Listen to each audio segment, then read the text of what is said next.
can be found in the book of Isaiah, chapter 41, verses 9 through 13. Isaiah 41, 9 through 13. And you just mark that. You don't have to try to find it today. Amen? And just get the CD. It's all on there. Isaiah 41, chapter 41, verse 9 through 13. He ministered on that a few weeks ago. The word was in his hand. Another associate scripture is from Philippians in the New Testament, chapter 4, verse 7. Chapter 4, verse 7. So these are some word that we will be looking at today. But the title of today's word is Jehovah Shalom. Jehovah Shalom. Repeat after me. Jehovah Shalom. Jehovah Shalom. Jehovah Shalom. Jehovah Shalom. Jehovah Shalom. Jehovah Shalom. Now, this Hebrew word, Jehovah Shalom, means the Lord. The Lord is peace. The Lord is peace. The last time we ministered concerning Jehovah Jireh, the Lord our provider. Today we are reminded that God is our peace. Jehovah Shalom. The Lord is peace. The Lord is peace. This reminds us today, people of God, that if we have God, and as believers we're supposed to have God moving on the inside of us, moving over our lives. So since God is peace, then we ought to have peace today. Hallelujah. Should not be any chaos going on in us. It may be chaotic around us, but in us, our spirit is at peace. Our mind is at peace. And from Judges chapter 6, verse 11 through 24, this is a very familiar scripture. We've ministered on it many times. The Lord has given us different messages concerning it. And today the message is Jehovah Shalom. The Lord, the Lord, the Lord is peace. This word is concerning Gideon. Gideon was a judge of Israel. Amen. And Gideon was called and commissioned by God at a time when Israel was being held captive. Amen. In their own land. Now, it's a bad thing when you are held captive in your own house. That you cannot go out and move around your property because your enemy has beaten you down. Your enemy has restricted you. This is the situation that Israel is in this word today. And they're in this situation because they disobeyed God. They didn't do what God called them to do. Amen?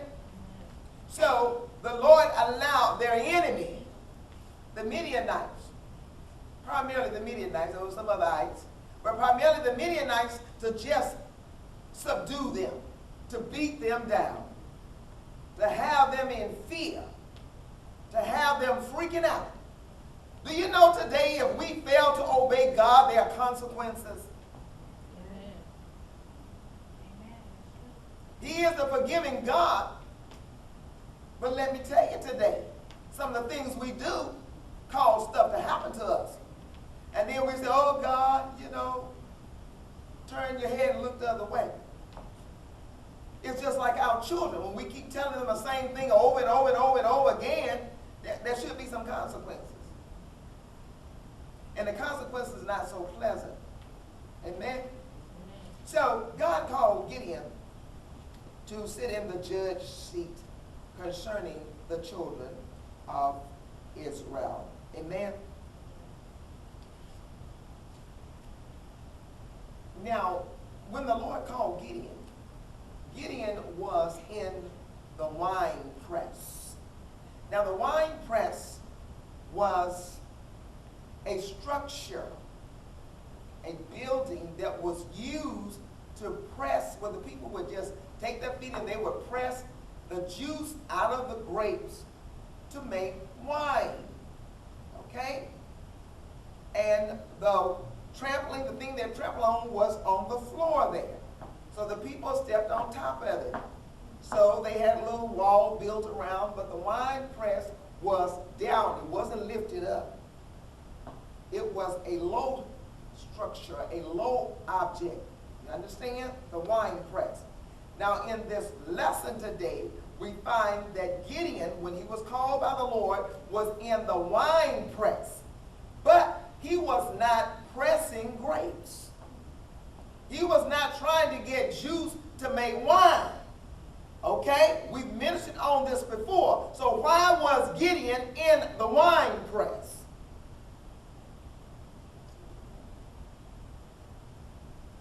Okay? He was trampling on the wheat, was he not? He was threshing wheat. Now, the normal way that you thresh wheat, when you say threshing, that means you're beating, just like I'm going to thresh you with a switch. That means that they were beating the grain of wheat, to separate the good from that was not good.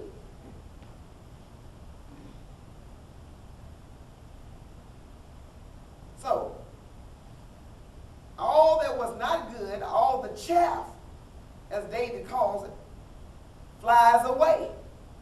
And all that's left is what's good, the grain that they can use for bread. And the wheat was the #1 type bread, different from the barley grain. Wheat was the best. And usually when they thresh wheat, when they beat the wheat, they harvest the wheat and they beat it to separate the husk or the outside from the good, they were standing up high on a hill, so that when they beat the wheat, the wind could just take all the stuff that wasn't good away. It would just fly away into the wind. But in this word today, we find that Gideon is not on the hill. He is not on a lifted up place threshing the wheat, beating the wheat to get the grain for bread.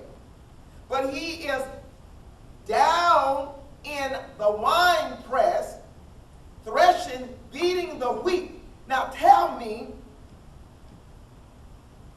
scholars, smart people, people of God, how can the chaff, the husk, the stuff that's not good on the wheat fly away while Gideon is in the wine press? How can it fly away? How can he get to the good of the wheat?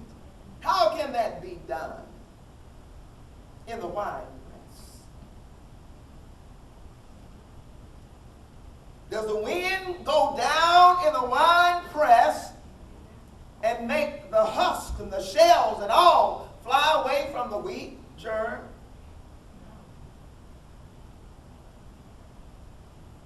Reasonable mind will say no. Can't be done.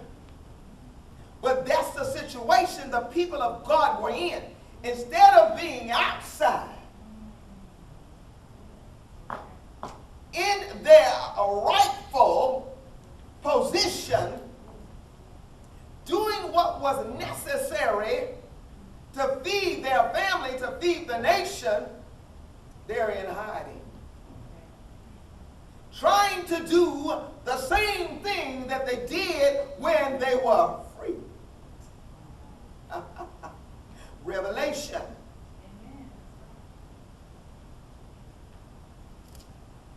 That was one of the consequences. They had difficulty doing what they normally do. They had difficulty doing what came natural. It was a natural thing to thresh the wheat so that they could get the grain out, to grind it up and make bread. But here Gideon is in a wine press, a place that is not made, that is not designed to thresh wheat.